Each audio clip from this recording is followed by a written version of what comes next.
Before everything fell apart, life moved quietly for Emma Carter. She was the kind of woman who believed that family was the safest place in the world.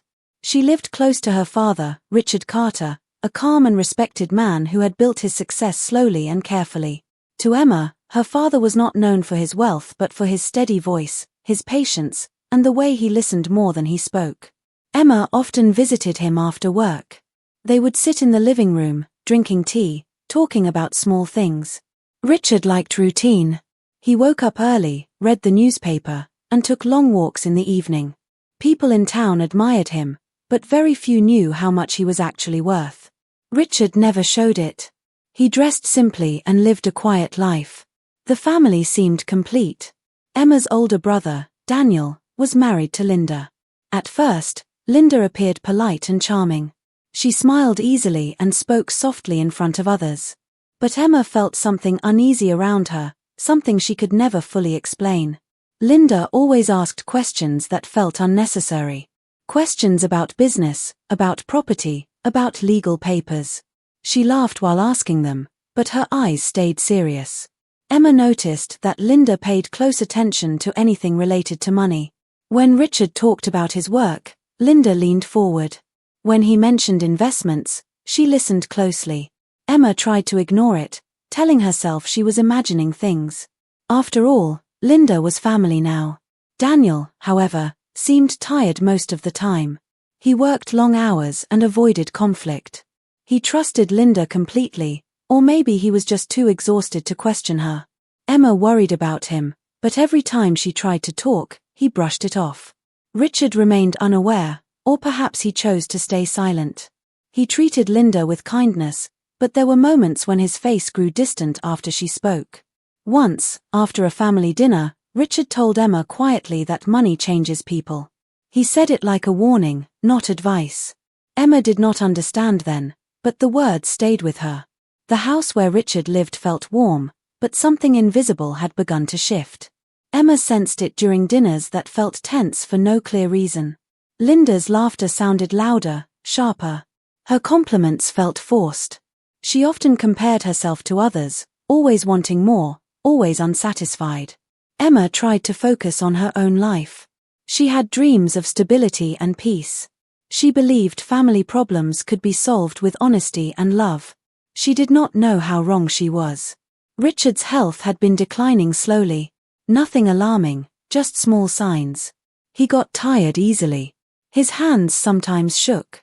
Emma urged him to rest more, but he smiled and said he was fine. Linda, on the other hand, began asking about doctors and insurance in a way that felt cold. One evening, Emma overheard Linda talking on the phone. She spoke in a low voice, using words like assets and control. When Linda noticed Emma standing nearby, she quickly ended the call and smiled as if nothing had happened. Emma felt a chill run through her. That night, Emma could not sleep. She replayed every strange moment in her head. Linda's questions. Her sudden interest in legal matters.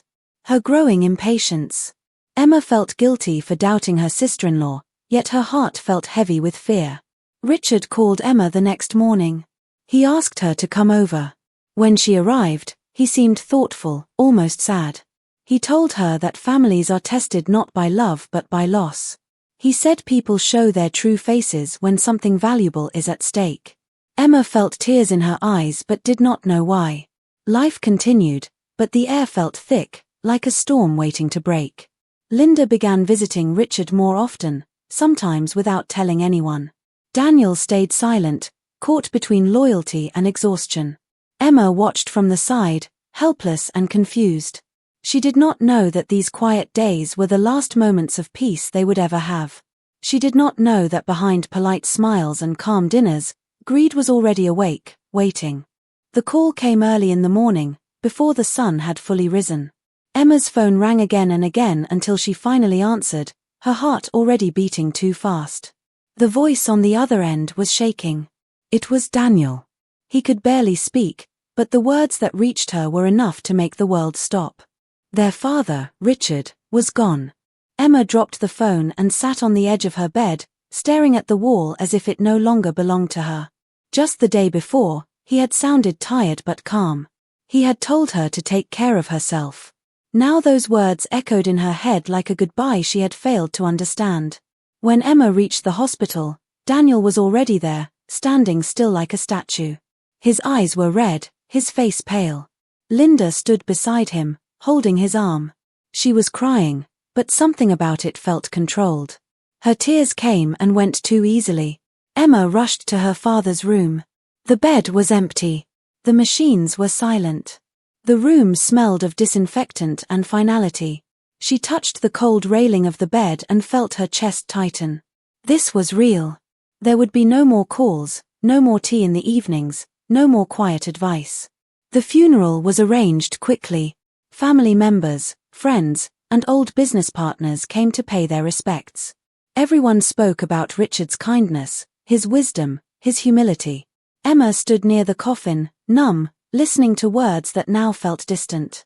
Linda moved through the crowd with purpose. She hugged people she barely knew. She accepted condolences like a practiced role.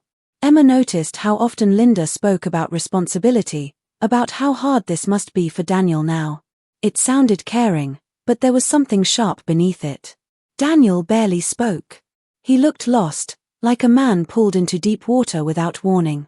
Emma tried to stay close to him, but Linda was always there, guiding him away, whispering into his ear. After the funeral, the family gathered at Richard's house. The house felt different. Quieter. Heavier. Emma sat in the living room, staring at familiar furniture that now felt like memories instead of objects. Linda broke the silence. She suggested they discuss arrangements, paperwork, and future plans. The words came too soon. Emma looked up, shocked. It had been only hours since they buried their father. Daniel hesitated, but Linda pressed on gently, reminding him that things had to be handled properly. Emma felt anger rise inside her chest, mixed with disbelief. Grief had barely settled, and already Linda was looking ahead. That night, Emma stayed in her childhood room. Sleep would not come. She kept hearing her father's voice, his quiet warnings, his careful words. She wondered if he had known this moment would change everything. In the days that followed, Linda became more active. She made phone calls, organized documents, and spoke confidently with lawyers. Emma felt pushed to the side, like a guest in her own family. When Emma asked simple questions, Linda answered with tight smiles. She said everything was under control. She said Emma did not need to worry. But Emma did worry. Deeply. One afternoon, Emma found Daniel sitting alone in the kitchen. He looked exhausted. She asked him if he was okay. He nodded, but his eyes told a different story. He admitted he felt overwhelmed and unsure. Linda had been making many decisions on his behalf. Emma gently reminded him that their father would have wanted fairness and transparency. Daniel listened but said nothing. Fear and grief had taken away his strength. Late that evening, Emma overheard Linda speaking again on the phone. This time, the words were clearer. She talked about timelines, signatures, and ownership. Her voice was calm, almost excited. When she noticed Emma, she ended the call and said she was just handling formalities. Emma felt a knot tighten in her stomach. Something was wrong. This was no longer just grief. This was the beginning of something darker. As the house grew quiet, Emma stood alone in the hallway, staring at her father's closed study door. She felt his absence more strongly than ever. She whispered that she missed him. She wished he had stayed longer. She wished he had protected them from what was coming. Outside, the night felt unusually still. Inside, the family was already beginning to fracture. And Emma sensed that her father's death was not just an ending, but the start of a painful truth that would soon come to light. The truth about the inheritance did not arrive all at once. It came slowly, like a shadow growing longer each day. A week after Richard's death, a formal meeting was scheduled at a lawyer's office. Emma felt uneasy the moment she heard about it. Everything was happening too fast. The office was quiet and cold, filled with dark wood and heavy silence. Emma sat beside Daniel, while Linda chose a seat closer to the lawyer. She crossed her legs calmly, as if she had been there many times before. Emma noticed how prepared she looked, holding a folder thick with papers. The lawyer spoke carefully, explaining Richard's estate. At first, the numbers sounded unreal. Properties, businesses, investments spread across years of careful planning. Emma felt dizzy trying to understand it all. Then the lawyer mentioned the total value. $600 million. The room seemed to stop breathing. Daniel looked shocked. His mouth opened slightly, but no words came out. Emma's heart pounded. She had known her father was successful, but not to this extent. It felt overwhelming, almost frightening. Linda did not look surprised. Instead, her lips curved into a small, controlled smile that disappeared just as quickly. Emma caught it. That single moment stayed burned into her memory. The lawyer explained that Richard had left a detailed will. Everything had been carefully arranged. He had thought about balance, fairness, and protection. Emma felt a small sense of relief hearing that. Her father had always been thoughtful. But Linda leaned forward and began asking questions. Her tone was polite, but firm. She questioned timelines, percentages, and conditions. She asked if changes could be made. The lawyer answered patiently, but Emma noticed how his expressions shifted. Daniel stayed quiet. He seemed confused, lost in the weight of the numbers and responsibility suddenly placed on him.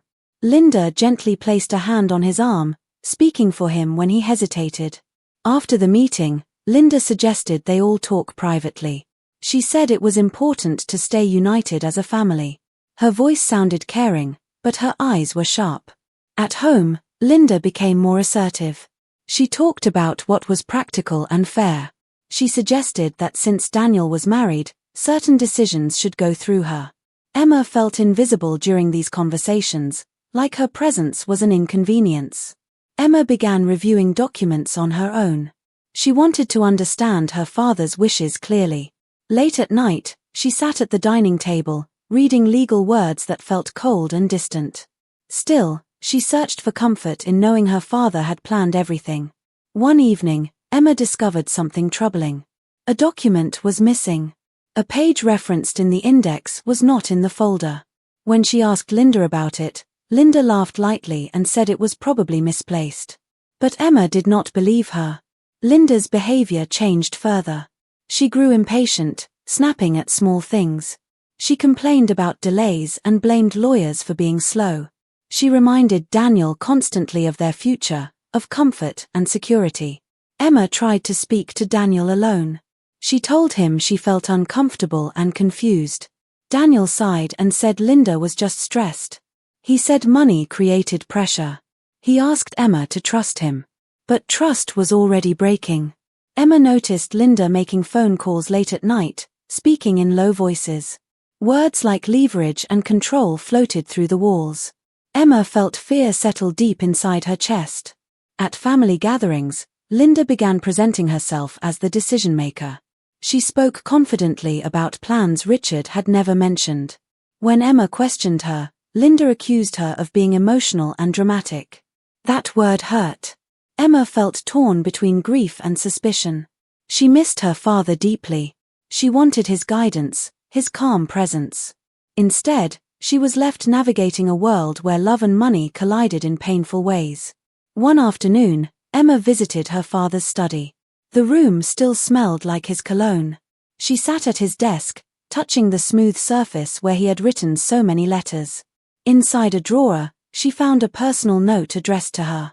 It was short, but meaningful. Richard wrote that truth should never be rushed, and silence could be dangerous when fairness was at risk. Emma felt tears run down her face. She understood now. This was not just about inheritance. It was about protecting what was right. As days passed, Linda grew bolder. She pushed for meetings, demanded revisions, and questioned the will openly. The lawyer began to show concern. Emma realized that the inheritance was no longer just a blessing. It had become a battlefield. And Linda was no longer hiding her intentions. Something was coming. Emma could feel it. The calm before the storm had ended, and the real fight was about to begin. Linda's greed did not explode all at once. It revealed itself slowly, like cracks spreading across glass. At first, Emma tried to stay calm, telling herself that stress and grief could change people. But each passing day made it harder to defend Linda's behavior. Linda began controlling every discussion about the estate. She decided when meetings would happen and who should attend them. She spoke to the lawyers without informing Emma and often summarized the conversations in her own words, leaving out details that mattered. Emma felt pushed further into the background. Daniel changed too. He became quieter, distant, as if someone had slowly taken his voice away. Whenever Emma raised concerns, he looked torn. He said Linda was only trying to protect their future. His loyalty was divided, and fear seemed to guide his choices. One afternoon, Emma overheard an argument behind a closed door. Linda's voice was sharp, no longer polite. She accused Daniel of being weak and reminded him of everything she had given up for their marriage. She spoke about money as if it were proof of love. Emma's hands shook as she listened. This was not grief. This was control. Soon, small lies started surfacing. Linda claimed Richard had promised her certain properties. She said there were verbal agreements that were never written down. When Emma asked for proof, Linda grew angry and accused her of disrespecting Richard's memory. Emma felt trapped. Speaking up made her seem heartless. Staying silent made her feel guilty. The tension reached a breaking point when Emma discovered emails on Daniel's computer. Linda had been pushing for changes to the will.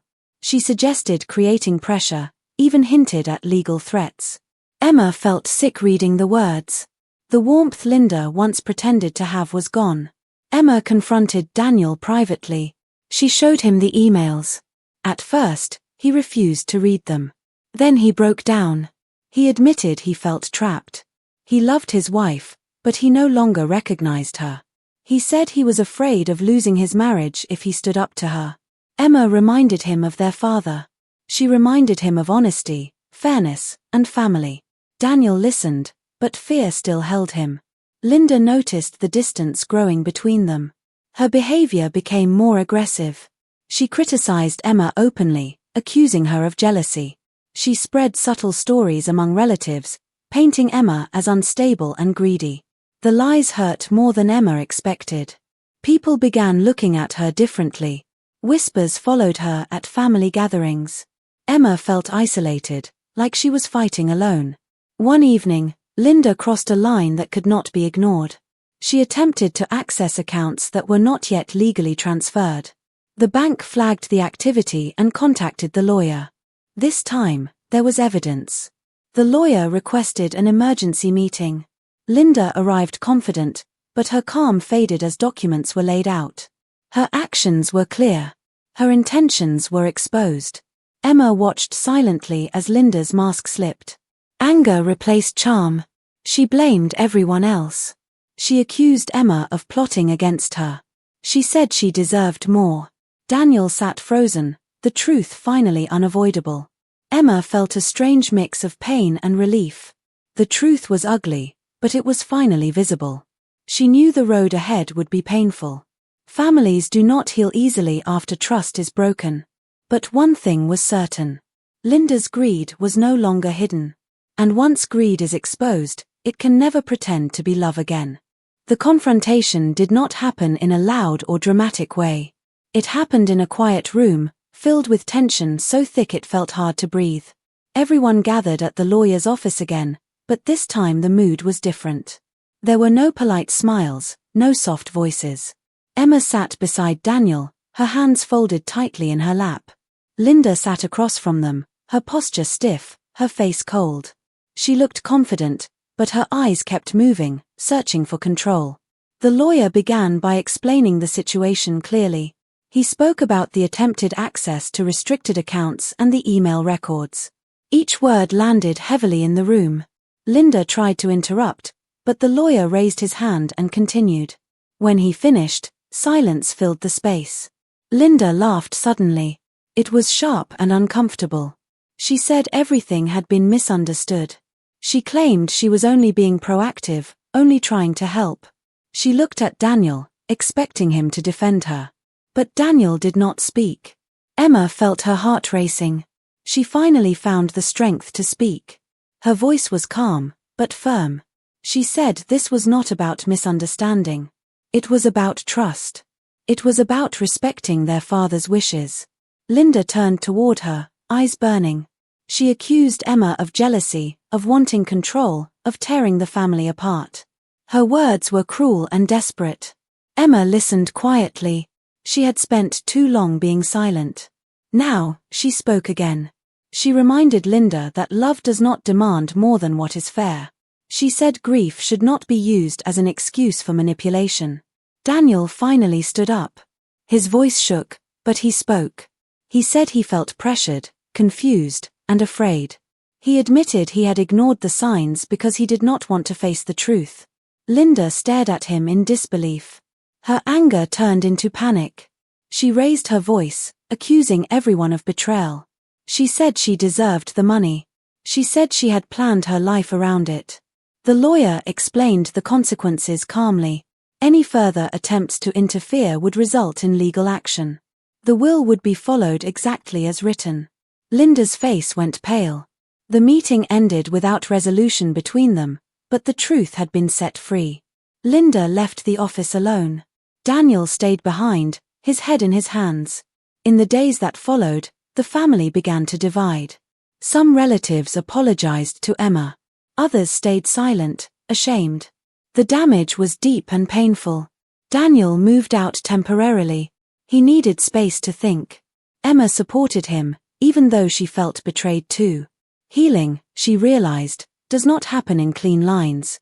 Linda stopped calling. Her messages went unanswered. The woman who once tried to control everything was now facing the consequences of her actions. Emma visited her father's grave one afternoon. She spoke softly, telling him the truth had come out. She wished he were there, but she felt his presence in her strength. The inheritance remained, but it no longer felt like a gift. It felt like a test the family had barely survived.